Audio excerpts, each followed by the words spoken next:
안녕하세요. 저는 서울에 살고 있는 30대 신혼댁입니다. 보통 결혼 3년 차 정도 되면 신혼이라고 불러도 되겠죠.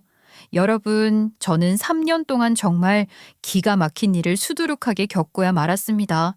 세상에 또라이들 많잖아요. 혹시 또라이 질량 보존의 법칙이라는 말 아세요? 5명 중에 1명은 꼭 또라이다. 그런데 나머지 넷이 또라이가 아닌 모임이 있다면 그 모임에서 또라이는 내가 맡고 있는 거다 하는 말이요. 저는 그 말이 우스갯소리인 줄 알았어요. 그런데 그 말이 사실이더라니까요. 저희 시댁 이야기를 하고 싶어서 이렇게 또라이 소리를 여러 번 뱉었습니다. 저희 시부모님도 저희 남편도 또 저도 또라이가 아닌데 말이죠. 정말 또라이 중에 상또라이가 존재하고 있었으니 그게 바로 우리 신우였습니다. 진짜 세상에 어떻게 이런 사람이 존재할까 싶을 정도로 대단한 우리 신우 이야기. 아마 들어보시면 정말 미친 거 아니냐는 말이 절로 나오실 겁니다. 아마 여기서 들어보신 다른 사연들보다 더 강렬하게 기억에 남으실지도 모르겠어요. 그럼 지금부터 이야기를 시작해 보도록 하겠습니다. 남편이랑 결혼을 할 당시에 저는 아주 조금 걱정이 하나 있었습니다. 인자하신 시부모님의 넉넉한 집안 형편 덕분에 신혼집도 비접시 구해서 시작할 수 있었고, 서울의 위치 좋은 곳에 자리를 잡아서 회사 출퇴근을 하는 것도 걱정이 없었죠. 친구들이 하나같이 부러워하는 나름 이름 있는 브랜드 아파트 전세로 시작을 했기 때문에 살짝 으스댔던 것도 있었던 것 같아요. 그런데 만약 시간을 돌릴 수가 있다면 저는 결혼을 다시 한번 고민해 볼 것 같습니다. 왜냐고요? 그건 시부모님도 남편의 잘못도 아니었죠. 바로 신우 때문이었습니다. 우리 신우 남편보다 3살이 많았어요. 저희가 결혼을 할 당시 신우의 나이는 35살이었습니다. 사실 35살이면 사회생활도 해볼 만큼 해봤고 나이도 먹을 만큼 먹었으니까 그 나이에 걸맞게 살아야 하는 거 아니겠습니까? 그런데 우리 신우는 정말 이상하고 특별한 사람이었어요. 뭐 하나에 빠지면 오롯이 그 하나에만 집중을 하는 사람이었죠. 좋은 거 아니냐고요? 아니요. 그게 만약 일이나 성취감에 관련된 것이라면 모르겠지만 아주 쓰잘데기 없는 것에 집중을 하는 사람이었습니다. 우리 신우 정말 알아주는 덕후였거든요. 덕후가 뭔지 다들 아시죠? 일본말로는 오타쿠라고 하는데 우리나라에서는 오타쿠하고 하기가 좀 그러니까 덕후라고 부른다고 하더라고요. 한마디로 팬심이 강하고 강해도 너무나도 강한 사람이었다 이 말입니다. 우리 신우 20대 때는 야구라는 스포츠에 빠져서 정신을 놓고 살았다고 하더라고요. 본인이 응원하는 팀이 경기를 하는 곳은 무조건 찾아갔고 그게 지방이든 서울이든 상관없이 그렇게 야구장을 찾아다녔다고 했어요. 야구장에 가서도 고래고래 소리 지르면서 응원만 하는 게 아니라 욕설도 뱉고 비매너의 끝을 보여주던 사람이었다고 하더라고요. 야구장에서 싸움박질을 하다가 경찰서에 간 적도 있었대요. 우리 팀이 이기네 지네 하면서 멱살까지 잡으면서 싸웠다고 하는데 우리 신우 몸무게가 정말 80kg에 달하는 거구였거든요. 키는 160이 안 되는데 몸무게가 80kg가 넘었어요. 물론 본인 말로는 70kg대라고 말을 하지만 제가 봤을 땐 79.9kg라고 생각을 해도 넘을 것 같다는 느낌이 팍팍 드는 거구였죠. 그러니 힘은 또 얼마나 센지 처음에 인사를 드리러 갔을 때 저를 보면서 반갑다고 어깨를 툭 치는데 저 진짜 뼈가 부러지는 줄 알았다니까요. 물론 양념이 좀 가미된 것도 없지 않긴 하지만 그만큼 신우의 힘이 대단했다는 말이 하고 싶은 겁니다. 그런 우리 신우가 시집이나 갈 수 있었겠어요? 20대 때는 허구한 날 야구장에 미쳐서 야구장만 쫓아다니던 사람이었고 직장 생활도 제대로 하지 못했다고 했어요. 그나마 시댁에 넉넉한 편이었으니까 다행이었지? 그게 아니었으면 신우 어떻게 살았을지 상상이 안 돼요. 야구 경기가 평일에는 저녁 6시 30분에 시작을 한다고 오후 2시쯤 되면 기차를 타러 나갔더래요. 지방에서 하면 기차 타고 찾아가야 하니까요. 시부모님께서 뜯어 말려도 보고 눈물로 읍소를 하기도 했지만 정신머리가 나간 우리 신우는 들어먹을 생각을 안 했다고 하더라고요. 그러면서 뻔뻔하게 매번 유니폼을 사야 한다, 야구장 티켓 사야 한다 하면서 돈을 달라고 요구했다고 하더라고요. 대단하죠? 저 같으면 백수로 사는 게 미안해서라도 부모님께 돈 달라는 소리를 못했을 텐데 그러다가 야구를 끊게 된 계기가 생겼죠. 어김없이 신우가 타팀 팬이랑 시비가 붙어서 싸웠는데 그게 야구 팬들 모여있는 커뮤니티의 사진으로 올라오게 되었나 봐요. 거기서 악플을 엄청나게 받은 거죠. 저 돼지는 누구냐? 저 여자 네임드다. 매번 경기 쫓아다니는데 목소리는 어찌나 큰지 시끄러워 죽겠다. 타팀이 승리하면 윽박 지르고 팬들한테 시비 건다는데요. 하는 각종 목격담부터 외모 비하까지. 거기다가 사람들이 선수들도 저 여자 싫어한다더라 하는 말이 나오게 되면서 신우가 또 꼴에 지가 한 짓은 생각도 못하고 눈물바람으로 죄다 고소 때린다고 하다가 야구장 가는 것을 접게 되었다고 하더라고요. 그때 우리 시부모님은 만세삼창을 했다고 합니다. 그랬던 신우가 갑자기 돈을 벌겠다면서 어디 작은 아웃바운드 회사에 취직을 했고 직장 생활 열심히 하는 걸 보면서 시부모님은 드디어 정신을 차렸구나 하면서 안심을 하셨다고 했어요.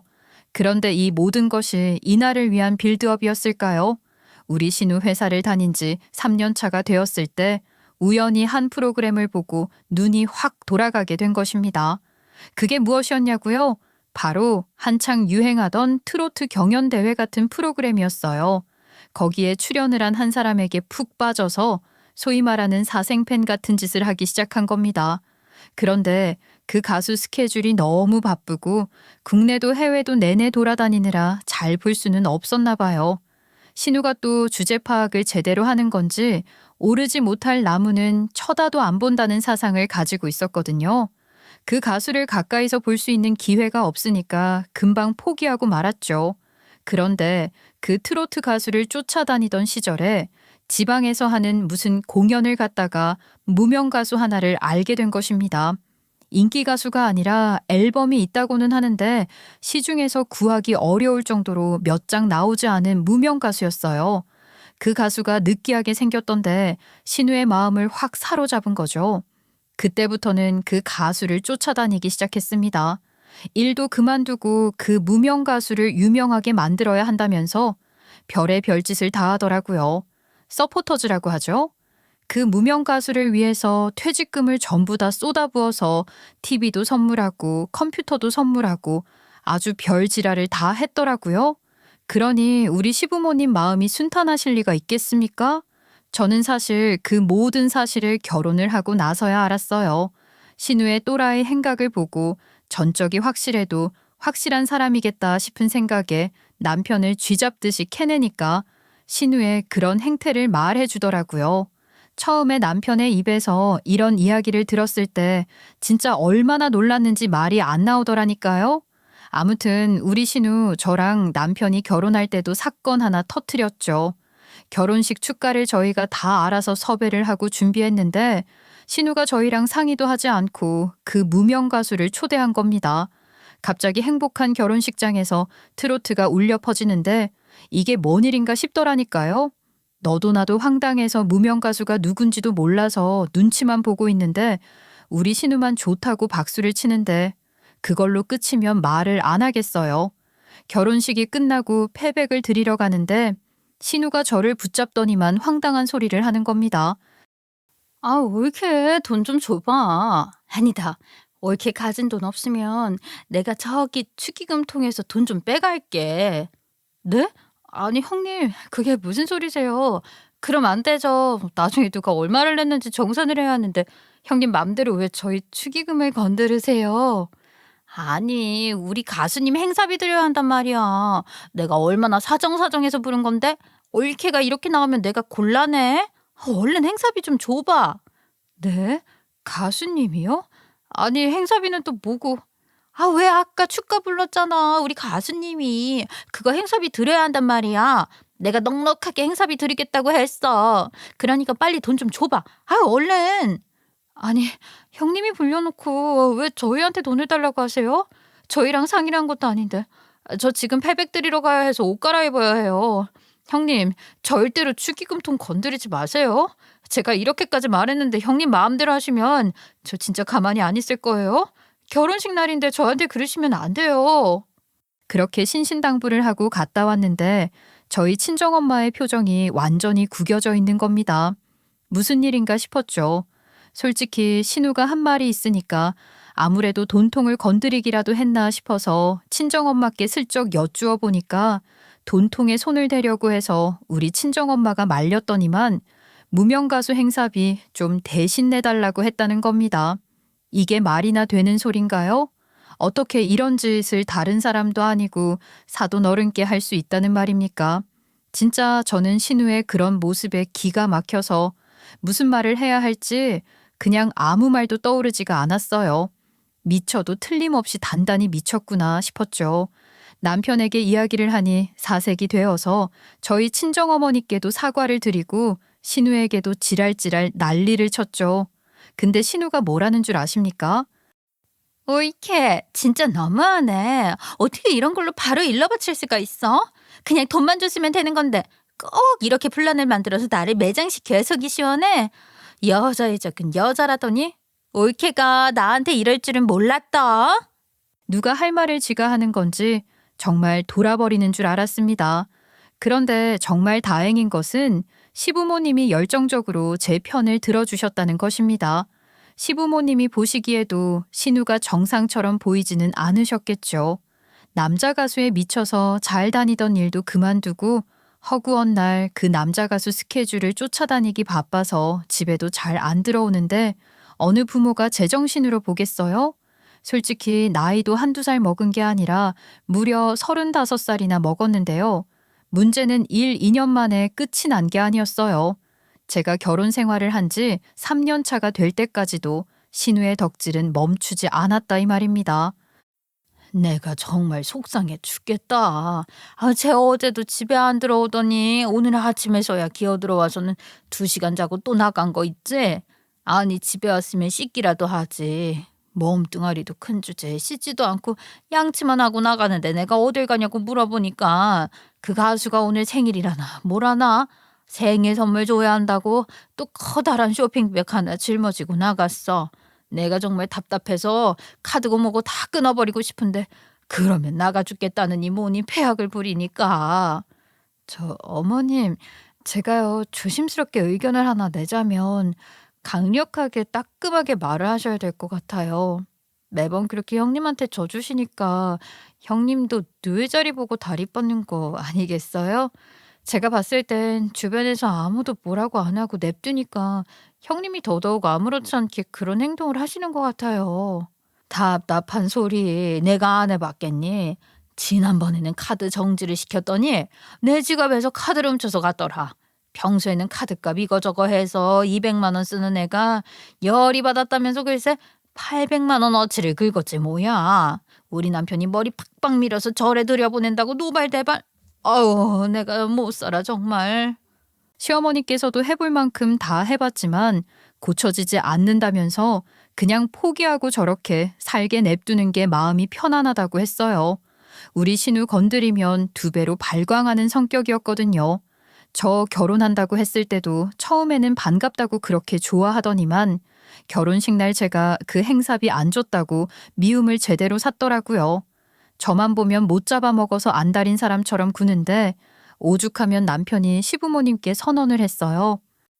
누나가 집에 있을 땐 절대로 집에 안 올 거야. 그러니까 누나 나가면 불러. 아우씨, 나이 먹고 도대체 언제까지 저렇게 살 거야. 사람이 살이라도 빼던가. 허구한 날 집에서 놀고 먹고 그 무명 가수인지 누군지 쫓아다닌다고 바쁘고. 가족들이 이렇게 말을 할 정도면 사실 말 다 한 거죠. 남들이 보기에는 오죽 이상해 보였겠어요. 그런데 신우가 도가 지나쳐도 너무 지나친 겁니다. 행사에만 쫓아가는 게 아니라 사생팬이라고 하죠.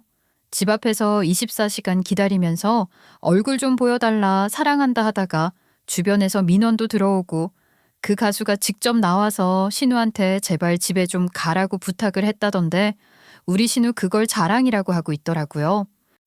글쎄, 우리 오빠가 나를 보러 잠옷바람에 나왔다니까.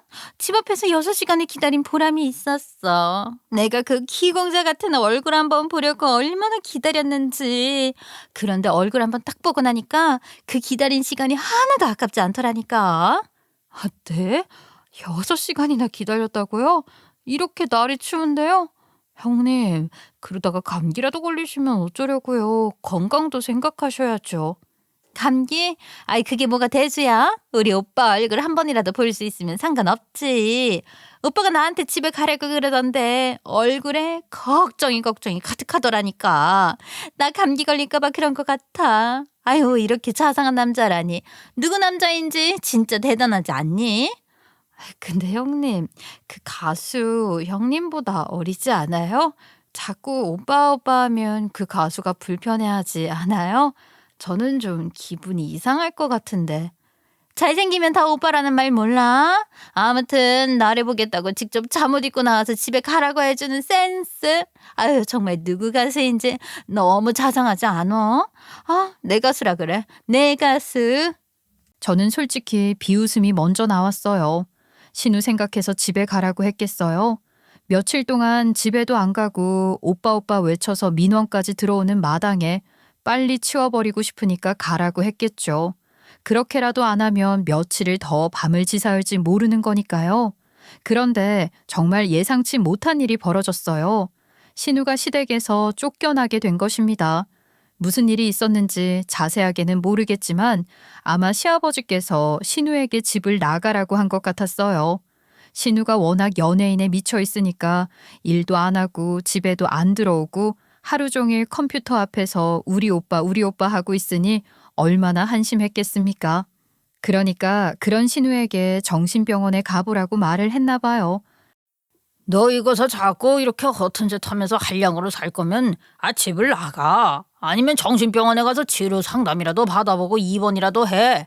너 그러고 다니는 건 정신병이야, 정신병. 남들처럼 좋아하는 마음을 가지고 콘서트 같은 데 쫓아다니는 거면 내가 말을 안 한다. 허구한 날 그놈 집 앞에 가서 고성방가를 지르고 뭘 어째? 아이고 이거 이 미친 거사. 언제까지 그렇게 살 거야? 당장 나가. 아빠, 어떻게 딸한테 정신병원에 가라고 말을 할 수가 있어? 아무리 그래도 내가 자식인데 너무한 거 아니냐고. 너무하긴 뭐가 너무해. 자식으로서의 도리는 하나도 안 하고 어디 가서 쪽팔려서 내 자식이라고 말도 못한다. 한창 야구에 빠져있을 때는 중계 TV에 그렇게 잡히더니 이제는 뭐 사생팬인지 남발인지 뭔지를 해. 이름도 없는 가수를 쫓아다녀. 야야, 난 너 같은 딸을 둔 적이 없다. 우리 오빠가 말이야, 나한테 얼마나 잘해주는데 항상 나를 보면 웃어주고 나한테 힘들지 않냐고 집에 가라고 걱정까지 해준단 말이야. 이러다가 내가 우리 오빠랑 결혼이라도 하게 되면 어쩌려고 그래, 아빠? 신우가 그렇게 말을 했다는데 시어머니께 전해 듣는 와중에 진짜 단단히 정신병에 걸린 건 아닌가 하는 생각이 들었어요. 그렇지 않고서야 누가 봐도 집으로 보내려고 작정한 사람을 보고 자기 걱정을 해주는 거라면서 결혼까지 하게 될지도 모른다고 착각을 하겠어요. 저는 진지하게 시어머니께 정말 신우를 정신병원에 보내야 하는 건 아니냐고 물어보았죠. 그런데 팔은 안으로 굽는 법이라고 시어머니께서는 어떻게 딸을 정신병원에 가둘 수 있겠냐고 안 된다고 하시더라고요. 그런데 한번 갔다 오면 이력인지 뭔지 남는 거 아니야? 우리 딸 아직 시집도 못 갔는데 이러다가 인생 망하면 어떻게 해? 아유, 물론 걱정이야 되지. 내일 모레면 40인데 언제까지 저러고 살지 모르겠지만 그래도 우리 딸도 정신을 차리지 않겠어? 저는 솔직히 신우가 저렇게 된 것에 3할 정도는 시어머니의 책임도 있다고 생각했어요. 따끔하게 혼내야 하는데 자꾸 감싸주기 바쁘니까 저렇게 지 멋대로 살게 된 거나 다름없다고 생각했죠. 저는 남편이랑 둘 사이에 문제는 아무것도 없었어요. 우리 남편은 항상 저를 생각해줬고 제가 부당한 대우를 받지 않게 하기 위해서 언제나 제 편에 서서 신우와 싸워준 사람이었으니까요. 그런데 신우가 집을 나갔다고 했잖아요. 며칠간 잠잠하다 했더니만 딱 5일째 되는 날 저희 집에 찾아왔더라고요.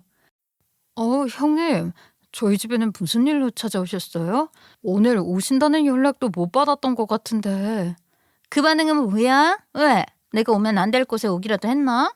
아니, 내가 지금 어떤 꼴로 지냈는지 이야기는 들었지. 아빠가 정신병원에 가두겠다고 해서 가출했어.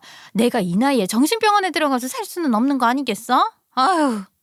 네, 뭐 대충 사정을 듣긴 했지만 아버님이 하신 말이 조금 어감이 그래서 그렇지 다 걱정되셔서 하는 소리 아니시겠어요? 형님께서 너무 그 가수한테 푹 빠져서 지내니까 심리 상담이라도 한번 받아보라는 취지로 말씀하신 것 같은데 심리 상담 받는 건 정말 아무런 문제도 되지 않아요, 형님. 요즘은 그런 상담 안 받는 사람도 없다고 했고요. 뭐? 너 지금 우리 아빠 편들어? 너도 설마 내가 정신병원에 가야 한다고 생각하는 건 아니지? 혹시 우리 아빠랑 짜고 나를 정신병원에 가두려고 작정이라도 한 거야? 좀 있으면 사람들이 찾아와서 막 나 잡아가고 그런 거야? 아이 참, 형님 무슨 소리예요? 아니에요 그런 거. 그냥 아버님이 걱정하시는 게 어떤 마음인지 알겠다는 뜻이었죠. 가족이니까 충분히 공감할 수 있는 부분이잖아요. 옳게 내가 옳게 믿는 거 알지? 집에 갔다가는 아빠가 정말 정신병원에 가둘 것 같아서 그래. 나 그런 데서 못 지내는 깔끔한 성격인 거 알잖아. 그러니까 우리 아빠랑 한패가 아니라는 걸 증명해줘. 증명이요? 아니 제가 그걸 어떻게 증명할 수가 있어요? 내가 여기서 며칠만 지낼게. 하도 친구네 집에서 지냈더니 친구가 불편하다고. 이만 집에 가보라고 하더라. 썩을 년. 내가 얼마나 지랑 같이 놀아줬는데 나를 짐덩어리 취급을 하는 건지. 그러니까 내가 여기서 지낼 수 있게 방 하나만 만들어줘. 너네 작은 방 저거 애 낳으면 쓴다고 안 쓰고 있잖아. 이부자리만 깔아줘.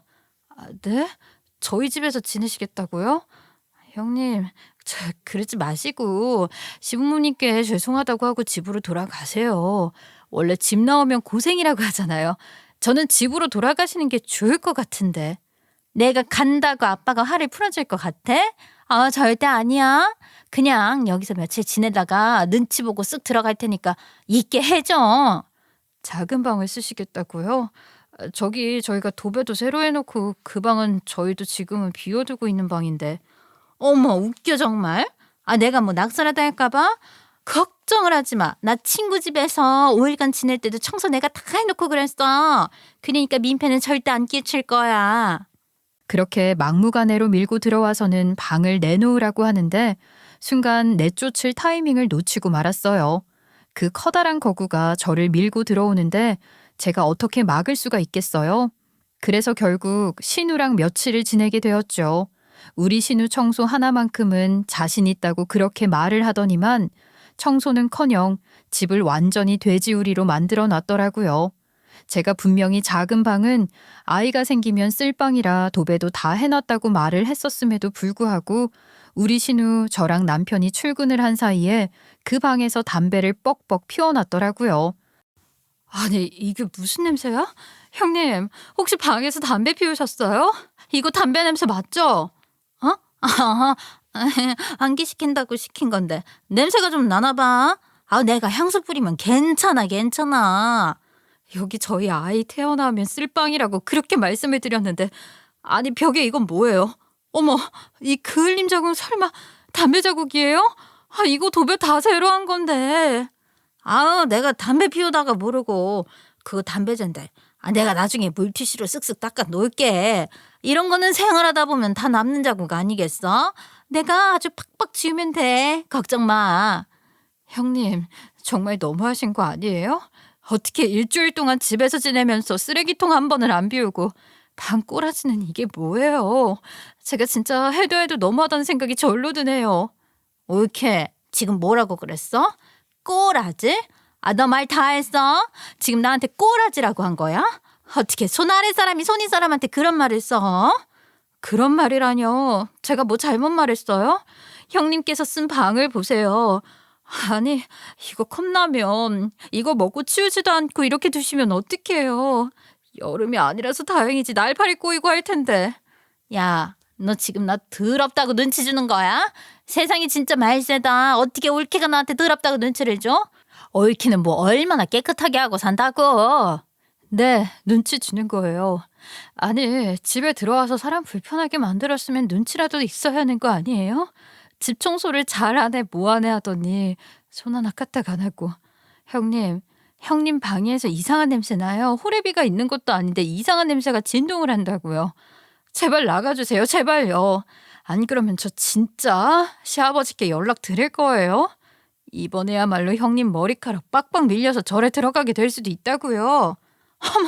아우 진짜 내가 더럽고 치사해서. 야 간다 가. 안 그래도 내일쯤 나가려고 했는데 너는 참 참을성도 없구나. 정말 신우랑 같이 사는 그 일주일이 억겁의 시간처럼 느껴졌다고요. 얼마나 스트레스를 받았는지 몰라요. 남편도 제발 누나 언제 나가냐고 물어보는데 귀에 무선 이어폰 꽂아놓고는 안 들리는 척을 하지를 않나 어떻게 이런 사람이 존재할 수 있는 건지 신기하게 느껴졌다니까요. 정말 어떻게 보면 대단한 멘탈을 가진 거였죠. 그렇게 저는 신우가 다음 날 나갈 거라고 생각을 했는데 이 신우 시아버지가 무섭긴 한 건지 시어머니랑 통화를 한 후에 시아버지께서 화가 아직 안 풀렸다는 사실을 알고 다시 알박기를 시전했습니다. 그러니까 제가 퇴근하고 신우 보고 나와보라고 언제 나갈 거냐고 소리를 치고 방문을 두들겨도 문 밖으로 나오질 않는 겁니다. 방문 잠궈놓고요. 남편이 열이 받아서 문을 열고 들어가려고 열쇠를 찾았는데 이신우 지 방에 열쇠 꾸러미까지 들고 들어간 거 있죠? 기가 막혔습니다. 저희가 출근을 한 사이에 냉장고 털어서 밥 처먹고 그리고 퇴근 시간에 맞춰서 방에 들어가서 나오지도 않고 그 생활을 반복하는 거예요. 저는 정말 신우 때문에 남편이랑 이혼을 하고 싶다는 생각이 절로 들었습니다. 그렇게 그냥 조용히 살면 끝 아니냐고 생각하시는 분들도 있겠죠. 그런데 시간이 흐르면서 날은 점점 더워지는데 어디서 이상한 찌린내 같은 게 나기 시작하는 거예요. 냄새의 근원을 찾아가 보면 꼭 신우가 들어있는 방이었죠. 도대체 방 안에 자물쇠를 하나 더 달아놓은 건지 실핀이나 카드 같은 걸로 문을 열어 제끼려고 해도 문이 열리지가 않았고 저랑 남편은 결국 그 방을 포기하기에 이르렀죠. 신우가 그렇게 칩거를 한 지 한 달째가 되는 날 갑자기 집에 누가 찾아온 겁니다. 누구세요? 저희 집에 찾아오신 게 맞나요? 아유, 저 이 앞에 분식집 사장인데, 여기 유하나 씨 사시죠? 유하나요? 저희 신우 이름인데, 왜요? 혹시 무슨 트러블이라도 있었어요? 맞게 잘 찾아왔네. 외상값 받으러 왔어요. 아니, 매번 외상으로 달아놓으라고 오후에 준다고 해놓고 간간무소식이잖아. 지난주에 시켜먹은 것만 해도 10만 원어치가 넘습니다. 네? 아니, 돈을 안 냈는데 왜 배달을 해주고 그러세요? 여태까지는 매번 계좌로 보내주셨었거든요. 준다 하길래 기다렸더니 암튼 12만 3천 원 주세요. 오늘은 꼭 받아서 갈 겁니다. 알고 보니까 여태까지 시어머니께서 몰래 계좌로 돈을 보내주고 있었더라고요. 그때 그 배신감이란 정말 저에게는 고생 많다고 우리 며느리한테 면목 없다 해놓고서는 몰래 뒤에서 신우를 도와주고 있었던 조력자가 시어머니였던 거죠. 저는 거기서 전기 완전히 털려버리고 말았습니다. 그래서 이대로는 못 살겠다, 안 되겠다 싶어서 진지하게 신우의 이런 잘못으로도 이혼이 가능한지 알아보고 싶어졌어요. 한 달이 넘는 시간 동안 참을 만큼 참았다는 생각이 들었고 더 이상 이런 신우를 보듬어주면 안 되겠다는 생각이 들어서 저는 큰 결심을 했죠. 바로 신우의 방문을 철거해버리겠다는 생각을 해버렸어요. 남편에게도 절대로 저를 말리지 말라고 했고 저에게 면목이 누구보다 없는 남편은 결국 제 의견에 동의를 해주었습니다. 저는 회사에 반차까지 내고 신우에게 선전포고를 했어요. 문을 부셔버릴 거라고요. 콧방귀를 끼던 신우는 정말 목수가 와서 문을 뜯자 기겁을 하더라고요. 하지만 진짜 기겁을 한 사람은 저였습니다. 신우가 저랑 남편이 퇴근을 하면 방 밖으로 나오지 않는다고 했잖아요. 그리고 방에서 이상한 찌린내가 진동을 하는 것 같았다고 했고요. 그 냄새의 근원이 바로 요강이었던 겁니다. 밤에 혹시라도 제가 거실에서 자다가 신우가 나오면 덮치기라도 할까봐 방에 요강을 가져다 놓고 볼일을 보고 있었던 겁니다. 방안이 정말 말도 안 되는 상황들로 가득했어요. 자세하게 설명하면 역겨우실 것 같으니 간략하게 말을 하자면 먹다 남은 음식물 쓰레기부터 시작해서 각종 쓰레기에 벽에는 한가득 포스트잇 같은 게 붙어 있었는데 전부 그 무명 가수를 향한 욕과 애정이 담겨 있는 글들이었어요. 사랑했다고 했다가 증오했다고 했다가 정말 정신병에 걸린 사람처럼 난동을 부렸더라고요. 저는 그걸 보면서 신우에게 병이 있다는 것을 확신했죠. 그리고 딴 말을 할지도 모르니까 신우의 사진을 다 찍어놨죠. 방을 어지럽힌 것부터 시작해서 하나하나 증거라도 가지고 있어야겠다 싶어서요. 형님, 이거 진짜 병이에요. 어떻게 이런 짓을, 그것도 형님 방도 아니고 저희 아이가 쓸 방이라고 그렇게 말을 했는데 너무한 거 아니에요? 그리고 어떻게 방에서 담배를 이렇게 뻑뻑 피울 수가 있어요? 집안에 담배 냄새가 진동을 하는데 정말 해도 해도 너무한 거 아니에요? 집안 상태를 본 남편도 뭐라고 말도 못하고 신우의 멱살을 잡았죠.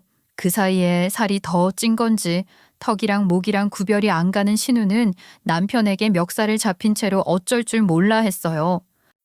내가 진짜 쪽팔려서. 누나 내일 모레면 40이야 40. 나이가 40이나 먹고 이게 무슨 짓이야. 내가 진짜 마누라 보기 쪽팔려서 아무것도 못하겠다고. 해도 해도 너무한 거 아니야? 야야, 이것 좀 넣고. 나 아파. 그만 손 놓으라니까. 내가 놓을 수 있겠어? 마음 같아서는 아주 당장 패대기 치고 싶은데. 제발 정신 좀 차려라. 아빠 부를 거니까 그런 줄 알아? 부르지 마. 내가 내 발로 갈게. 오늘은 나도 챙길 거 챙겨야 하니까 내일까지 짐 싸서 나갈게. 너네 퇴근하고 오기 전까지 나갈 테니까 그런 줄 알아. 신우가 풀이 확 죽어서 내일은 진짜 나가겠다고 하는데 남편이 한숨만 푹푹 쉬더라고요. 한 달을 넘게 이 꼴을 보고 살았는데 하루를 못 참겠냐 싶어서 제가 먼저 그러라고 했습니다. 대신 내일 퇴근하고 돌아와서도 똑같은 꼴로 있는다면 그때는 시부모님 호출해서 정신병원에 가둬버리겠다고 말을 하니 신우가 훌쩍이며 알겠다고 하더라고요. 멀쩡한 문을 뜯었다가 다시 달아야 하는 건 아까웠지만 신우를 쫓아낼 수 있다면 억만 금을 줘도 할 수 있을 것 같았어요. 그렇게 하루를 보내고 다음 날 출근하면서 한 번 더 말했죠. 형님, 진짜 오늘은 짐 싸서 나가세요. 제가 마지막으로 드리는 경고예요. 아셨죠? 알겠어. 미안해. 나간다고 그렇게 말을 했는데 참 사람 매정하기만 하네. 고개까지 푹 숙이고 미안하다고 하니 믿어보겠다고 했죠. 그렇게 일을 하는 둥 마는 둥 집중이 안 되더라고요. 회사에서도 실수를 연발했어요. 신우가 정말 나갔는지 안 나갔는지 궁금하기도 했고요. 그렇게 퇴근 시간이 되었고 집에 들어갔는데 남편이 먼저 와서는 욕을 내뱉고 있더라고요. 뭔 일인가 했더니 신우가 집을 비우긴 했는데 온 집안을 난장판으로 만들고 갔더라고요. 변기에는 음식물 쓰레기를 잔뜩 버려서 막혀놓았고 제 옷장에 있는 옷을 죄다 꺼내두었더라고요. 근데 옷 상태가 영 이상해서 살펴보니까 우리 신우 몸무게가 80을 넘긴다고 했잖아요. 한 달 칩거를 하는 동안 살이 더 찐 게 틀림없다고요. 그런데 저는 마른 편이라서 옷 사이즈가 5호 사이즈거든요. 신우랑 아예 몸집이 달라요. 이 신우가 나가는 게 억울했던 건지 아니면 너도 한번 엿먹어봐라 하는 심산이었던 건지 옷장 안에 옷을 죄다 한 번씩 꺼내 입어본 거예요. 제가 아끼던 옷가기도 전부 망가져 있는데 열이 받아서 신우한테 당장 전화를 걸었는데 당연히 안 받더라고요. 제가 시댁에 그 길로 찾아갔습니다. 밤 늦은 시간 도착을 했는데 시어머니께서 문을 안 열어주시는 겁니다. 신우가 저희 집에서 무슨 짓을 하고 갔는지 다 전해 들었겠죠. 시아버지께 전화를 걸었더니만 시아버지가 출장 중이시라네요. 오늘 출발하셨다고. 그러니 신우가 시아버지가 안 계신 틈을 타서 집으로 돌아갔던 겁니다. 너무너무 열이 받아서 남편 얼굴도 보기 싫었어요. 저는 결국 다음 날 다시 한번 연차를 쓰고 오랜 친구에게 연락을 했습니다. 저랑 한 동네에서 초중고를 나온 친구인데 워낙 똑똑해서 별명이 똑쟁이였어요. 똑똑한 머리를 어디다 쓰려나 했는데 변호사가 되었거든요. 이대로는 안 되겠다. 신우가 나한테 하는 짓이 부부관계까지 미쳐 자기 동생 인생까지 망칠 수 있다는 것을 몸소 보여줘야겠다는 생각이 들어 이 망할 신우가 한 짓으로도 이혼이 가능할까 상담을 받으러 가기로 결정을 한 겁니다. 변호사 사무실에 도착을 해서 안부 인사도 하기 전에 사진부터 들이밀었어요. 변호사 친구는 사진을 보더니만 의아해 하더라고요. 아니 이게 다 뭐야? 웬 쓰레기? 이게 지금 누구네 집이라는 거야? 너네 집이야 설마? 이게 우리 신우가 우리 집에 해놓고 간 짓이야. 아니 어떻게 사람이 이런 짓을 할 수가 있는지. 얘 이것뿐만 아니야. 완전히 남자 가수한테 미쳐가지고. 제가 하나하나 그동안 있었던 억울한 일들을 속사포처럼 털어놓자 친구가 혀를 끌끌 차더라고요. 미련하게 이 짓을 그냥 냅뒀어? 이거 재물손괴죄도 넣을 수 있겠는데 집안을 이런 꼬라지로 만들었으면. 와 근데 진짜 대단하다. 너네 신우 어떤 사람이길래 이렇게 폐악질을 부리냐? 사진 없어? 면상이나 한번 보자. 내가 너 결혼하던 날 하필이면 중요한 재판이 있어서 민정이한테 축의금만 전달해달라고 부탁했었잖아. 너네 신우 얼굴을 그때 딱 봤어야 했는데 아유 아쉬워라. 야 사진 좀 줘봐. 관상 보면 바로 딱 알 수 있다니까. 내가 어디 범죄자들 하루 이틀 보니. 사진? 가만 있어보자. 어디 찍어둔 거 하나 있을 텐데. 기다려봐. 저는 휴대폰을 뒤져서 신우의 사진을 찾았죠. 그런데 살가운 사이도 아니었는데 사진이 있었겠어요? 한참을 찾다가 결혼식 날 신우가 그 무명 가수를 불러서 축가를 부르게 한 뒤에 따로 둘이 사이좋은 모습으로 찍었던 사진을 발견하게 되었죠. 신우와 무명 가수가 나란히 서 있는 사진이었는데 신우의 얼굴이 정확하게 보였거든요. 시간이 좀 지난 사진이었지만 이게 소송이랑 큰 관련이 있는 건 아니었으니까 그냥 보여준 건데 변호사 친구가 기겁을 하는 겁니다. 뭐야? 이 여자가 너네 신우였어? 야, 이 여자 지금 어디 있어? 뭐야? 너는 우리 신우를 어떻게 알아? 내가 아주 잘 알지. 안 그래도 이 여자 때문에 머리가 아파 죽겠는데. 어머, 잘 됐다. 어디에 있다고? 시댁으로 들어갔다고? 니네 시댁 주소 좀 불러봐봐. 변호사 친구는 사무실 직원에게 외근을 간다고 말을 하고는 저를 데리고 시댁으로 가자고 하더라고요. 저는 시댁으로 가는 동안 정말 기가 막힌 이야기를 듣게 되었습니다. 어떻게 사람이 이런 짓을 할 수 있는지 인간 말종이구나 하는 생각을 했죠. 그 사이에 시댁에 도착을 했고 저는 피바람이 불 것을 예상했습니다. 그리고 시어머니께서 초인종 소리에 문을 열어주셨죠. 저랑 변호사 친구가 서 있는 걸 보고 왜 왔냐고 깜짝 놀라시며 변호사 친구가 누구냐고 물어보셨어요. 뭔가 오묘한 침묵이 지속되는데 그 사이에서 제 친구가 입을 열었습니다. 그리고 그 입에서 나온 이야기는 정말 상상조차 해본 적 없는 아주 충격적인 이야기였어요. 그러니까 이야기를 듣는 내내 저는 이게 정말 일상에서 있을 법한 이야기가 맞는지 몇 번이나 귀를 후벼 팠습니다. 친구는 아주 똑부러지게 신우의 자잘못에 대한 이야기를 쭉 늘어놓았습니다. 유하나 씨, 당신을 고소하신 분이 있다는 사실 인지하고 계시죠? 그러니까 그 숭달 피하려고 여태까지 온 동네를 구석구석 숨어 다니시면서 피해 다니셨겠죠. 매번 어머님께서 가해자가 집에 없다고 숭달을 물리셨다고 들었는데 그러면 이 사실을 아시는 가족은 두 분이 끝인가요? 아니 그게 저 변호사 양반. 아니 우리도 일부러 그런 게 아니라 사정이 그런 걸 어떡하나. 억울하다고. 사람이 애를 키울 수 있는 형편이 되어야지 책임을 지지. 그래도 애가 모성애가 있어서 아이를 고아원에 데려다 놓지는 않지 않았나. 그 정도는 엄마가 아이를 키운 걸로 봐도 무방한 거지. 애라니요?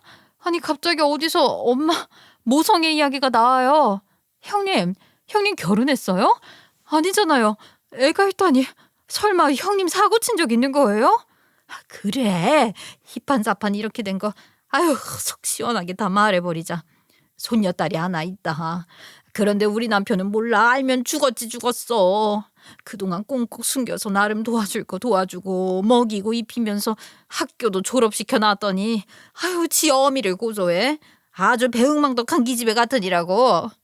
저는 이게 다 무슨 소리인지 몰라서 입을 떡 벌렸죠. 그러니까 사실은 신우가 18살에 아이를 출산한 적이 있었다는 겁니다. 지금 신우의 나이가 38살인데 18살에 아이를 출산했다고 하면 17살에 임신을 했다는 것 아니겠어요?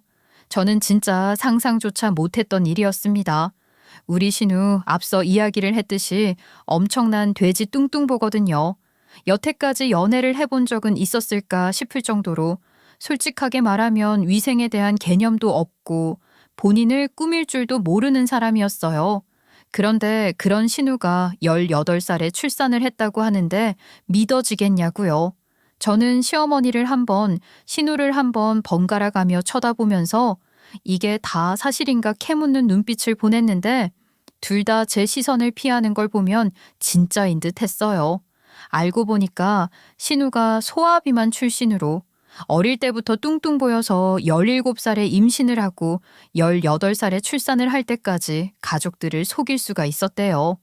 일단 남편은 고작 중학생이었으니 방에 틀어박혀 나오지 않는 누나가 임신을 했다는 사실을 전혀 눈치채지 못했고 시부 또한 워낙 신우가 뚱뚱하니까 그 배가 임신을 한 배라고 상상조차 하지 못했던 겁니다. 아무리 그래도 미성년자의 나이로 혼자 출산을 할 수 없으니 시모에게만 신우가 말을 털어놓았었던 것이지요. 시모가 신우에게 잔소리를 퍼부어도 늘 신우에게는 꼼짝도 못하고 져주었던 사람이었기 때문에 그때도 역시 모시기는 척 신우의 조력자가 되어주었던 것입니다. 그런데 왜 이제 와서 이 사건이 수면 위로 드러나고 변호사인 제 친구가 신우를 찾았다면서 송달 어쩌고 하는 이야기를 꺼냈는지 영문을 몰라 이해가 가지 않았죠. 참 법이라는 게 명확하지 않겠어요? 피해자께서 고소를 한 내용은 알고 계실지 모르겠지만 제가 친절하게 다시 한번 말씀드리겠습니다. 아마 가족분들은 모르시는 것 같으니까요. 첫 번째 고소 내용은 부모가 자녀에게 기본적인 양육의 의무를 다하지 않았다는 것입니다. 방임이라고 말을 해야겠죠. 그로 인해서 피해자가 신체적, 정신적 피해를 입었다고 주장을 했기 때문에 법적인 문제가 될 수 있습니다. 아니, 우리는 최소한의 도리는 했다니까. 배가 고프다고 하면 먹을 것도 사주고 말이야. 그리고 지낼 집도 우리가 구해준 거나 다름없는데 아니 어떻게 이걸 방임이라고 할 수 있어. 다른 부모들도 어린 자식을 원룸에 덜렁 놔두고 살펴보지 않는답니까? 부모라면 자식이 성인이 될 때까지 옆에서 돌봐줘야 할 의무가 있는 겁니다. 아시잖아요. 피해자가 얼마나 힘들게 지내고 있었는지를요. 그걸 다 아시면서 도리를 다했다고 말씀하시는 건 양심의 가책을 느끼셔야 할 발언 같은데요. 시모가 아무런 말도 하지 못하더라고요. 그러니까 친구의 말에 의하면 자식을 낳아놓고 처음에는 신우가 미혼모 시설 같은 곳에 들어갔다고 하더라고요. 저희 시아버지는 어떻게 모를 수가 있었냐고요. 그 당시에 타이밍도 좋게 지방 발령이 나서 지방에 있는 사옥으로 2년간 가 계셔야 했는데 같이 이사를 가자는 시아버지의 말에 시어머니가 이때다 싶었는지 애들은 서울에서 공부를 시켜야 하지 않겠냐고 가지 않겠다고 박박 우기셨대요. 주말이면 시아버지가 서울집으로 오셨으니까 신우는 미혼모 시설에 들어가서 겨우겨우 학교 졸업을 마치고 성인이 된 다음에는 자취를 하겠다고 허름한 월세방 하나를 얻어서 나갔다고 하더라고요. 그러니까 시아버지께서는 신우를 전혀 의심하지 않으셨던 거죠. 원래도 내놓은 자식이었으니까 자취를 하던 말던 알아서 해라 하는 심정이셨나 봐요. 그런데 자취를 시작한 신우가 혼자 아이를 키우려고 하니 얼마나 힘들었겠어요? 평일에는 시어머니께서 낡은 옥탑에 있는 원룸으로 찾아가서 밥도 해주고 돈도 쥐어주고 했다고 하더라고요. 시간이 지나면 지날수록 신우는 아이를 원망하게 된 거죠. 이 아이 때문에 자신의 인생이 망가졌다고 생각을 했는지 아이가 7살이 되던 해 신우가 아이만 옥탑방에 놓아두고 집으로 돌아온 겁니다. 백수로 살면서 야구장이나 허구한 날 다니던 신우는 가끔 가서 아이에게 빵이나 먹을 것을 던져주고 돌보지는 않았대요. 그 아이가 정말 생명력이 강한 건지 그런 환경 속에서도 어찌저찌 버텼다는 게 신기할 따름이었습니다. 물론 신우가 돌보지 않으니 시모가 가서 몰래 밥도 해주고 학교에서 필요하다는 물건들도 챙겨주고 그랬나 봐요. 그럴 거면 고아원에 보내지 혹시라도 고아원에 보냈다가 찾아오기라도 할까봐 혹은 입양에 관한 문제가 생겨서 기관에서 신우를 찾아올까봐 고아원에도 보내지 않았다는 겁니다. 아니, 어떻게 사람이 그런 짓을 할 수가 있어요. 그 어린아이가 얼마나 외롭고 힘들었을까. 정말 당신들은 사람도 아니야. 그런 짓을 하고도 아무렇지 않게 살았단 말이야? 거기다가 그 아이가 어떻게든 버텨 이겨내서 고등학생이 된 다음 아르바이트를 시작하자 보호자라는 명목으로 아이가 벌어온 돈을 갈취했다면서요? 어머, 뭐라고요? 아, 그게 정말이에요? 그 아이가 어떻게든 먹고 살겠다고 아르바이트해서 번 돈을 갈취했다고요? 아, 그러니까 갈취라니. 그냥 걔가 생활비 쓰고 남은 돈 모아두고 있다길래 내가 돈 필요할 때 몇 번 빌려 쓴 거야. 피해자 말은 아니던데요. 내놓지 않으면 그 좁디 좁은 원룸 보증금을 빼겠다고 했다면서요. 미성년자라서 집 계약할 때 유하나 씨 이름을 빌렸다고 보증금을 본인이 가져갔는데 전혀 문제가 없는 거라면서 날강도처럼 굴었다던데요. 그 말에 신우가 입을 꾹 다무는 걸 보니 진짜인가 싶더라고요. 저는 정말 그 사람들이 인간으로 보이지 않았어요. 정말 신우의 아이에게는 제 친구를 만난 것이 인생의 기회이지 않았을까 싶은 생각까지 들었어요. 제 친구 일이 바쁜 능력 있는 변호사지만 한 달에 한 번씩 봉사를 다녔거든요. 법에 도움이 필요한 사람들에게 무료로 법률 상담을 해주고 정말 딱한 사정을 가진 사람에게는 무료로 변호를 해주기까지 했었어요. 그 소식을 들을 신우의 딸이 제 친구를 찾아갔던 거죠. 간략하게 이야기를 듣는 저도 열이 받아서 콧바람이 씩씩 나왔는데 피해자가 직접 변호사에게 모든 일을 털어놨을 테니 제 친구는 또 얼마나 열이 받았겠어요. 그 사실을 알게 되자마자 바로 그냥 더 볼 것도 없다고 소송 준비를 하자고 한 거죠. 이 사실 그 인은 정말 모르는 거 맞아요? 그 인간이 몰랐다는 게 맞냐고요? 아니, 아유, 왜 또 우리 아들까지 들먹이고 그러냐. 우리 아들은 죄 없어. 애는 진짜 몰랐다니까. 몇 개월 전에서야 손녀딸이 우리 아들을 만나러 가서 내막을 알게 되긴 했지만 그래도 안지 얼마 안 됐고 이 일이랑은 크게 상관도 없다고. 그 말은 그러면 그 사람도 다 알고 있었던 뜻이네요? 어떻게 하나같이 이런 사실을 저와 아버님께는 말도 않고 속일 수가 있어요? 말했다가는 아주 발모가지가 뚝 부러지게 생겼는데 어떡해 그럼. 이렇게 나 좀 살려줘. 이번 일만 잘 해결되면 앞으로 문제 하나도 없을 거야. 열심히 사는 애 절대로 안 건드릴 거라고. 변호사님, 제가 다 잘못했어요. 그러니까 이 일은 서로 완만하게 협의될 수 있도록 조정 좀 부탁드립니다. 맞아요. 우리 딸이라고 뭐 그러고 싶어서 그랬겠어요. 그래도 딸이니까 지 어미 마음을 이해해 주겠지. 합의 좀 해달라고 합시다. 피해자께서는 여태까지 피해보상과 2번 다시는 찾아오지 않겠다는 각서를 받으셔야 한다고 했어요. 법으로 처리할 것이고 절대 선처 없다고 하셨습니다. 저도 당연히 방임과 갈취에 대한 죄를 물어야 한다고 생각하고 있고요. 당연한 일을 왜 두 사람만 모를까요? 신우와 시모는 무릎을 꿇고 울면서 빌기 시작했어요. 시아버지가 알게 되면 뒷수습을 어떻게 해야 할지 모르겠다면서 온갖 불쌍한 척을 하는데 그 모습이 꼴불견이 돼요. 낳아놓고 책임도 안 지고 막대 먹은 인생을 즐긴 신우에게 내려진 합당한 벌이라 생각했습니다. 그리고 저는 이 내막을 다 알게 된 이후에 남편이랑은 더 이상 살 수 없겠다고 결심을 했어요. 사실 변호사 사무실에 찾아갔을 때만 하더라도 상담만 받을 생각이었거든요. 남편은 제 편이라고 믿었으니까요. 그런데 시댁에 찾아가서 시어머니와 신우가 저에게 무릎을 꿇고 빌면서 모든 사실을 털어놓는데 남편도 한통속이라는 것을 알게 된 거죠. 어떻게 조카에 대한 이야기를 저에게 비밀로 할 수 있었는지 제 앞에서는 그렇게 제 편을 드는 척 하더니 뒤로는 신우를 돕고 있었다는 게 얼마나 큰 배신감으로 느껴졌겠습니까? 이 사실을 숨겨주었다는 것 그 자체가 이 행위에 동조를 한 거죠. 다들 짜고 저를 속였다는 거죠? 시아버지랑 저만 몰랐다는 거 아니에요? 속인 게 아니라 얘 일이 해결될 때까지만 어떻게든 참아보자 뭐 일은. 뭘 참아요. 일이 뭐가 해결된다고요. 소송에 걸렸으면 내뺄 생각하지 말고 합당한 처벌을 받을 생각을 해야지. 언제까지 숨어 다니면 해결될 거라고 생각한 거예요? 미친 거 아니야?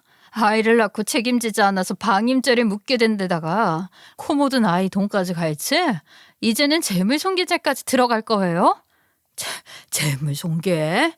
저희 집 개판으로 만든 거 전부 보상받아야겠다고요. 아, 올케. 가족끼리 왜 이래, 올케. 내가 잘못했어. 도배? 그거 내가 어떻게든 새로 해줄게. 지랄하고 있네. 가족은 무슨 이혼할 거라고. 시어머니와 신우가 저에게 박박 빌면서 잘못했다고 울고불고 하는데 그래봐야 무슨 소용이 있겠어요? 제가 피해자도 아닌데 저한테 빈다고 해서 뭐가 달라지겠습니까? 결국 그날 바로 신우는 모든 죄를 시인하고 경찰서에 가서 조사를 받게 되었고 재판까지 열리게 되었죠. 다음 날 출장을 마치고 돌아온 시아버지께서는 신우의 머리카락을 정말 빡빡 밀어버리셨습니다. 이 버러지 같은 게 정말 이런 걸 자식이라고. 당신도 마찬가지야. 아무리 자식이라도 그렇지. 그거를 숨겨. 숨길 게 따로 있지. 내가 정말 면이 안 살아서는 원. 소녀가 있다는 사실을 20년이나 비밀로 했다는 게 이게 콩가루 집안이지 뭐야. 당장 소녀딸 데려오고 전현 저거는 정신병원에 가둬버려 아주. 당신도 같이 정신병원 들어가고 싶지 않으면 당장 내가 시키는 대로 해. 내 소녀 얼른 데려와. 시부가 노발대발해서 손녀딸을 당장 봐야겠다고 했고 시모는 찍소리도 못했다고 하더라고요. 그 손녀가 미쳤다고 시부모를 만나주겠습니까? 결국 애가 다른 시아버지께서는 시모에게 탓을 돌리며 이혼까지 운운하셨다고 하더라고요. 저는 더 늦기 전에 남편에게 살포시 이혼 소장을 던졌습니다.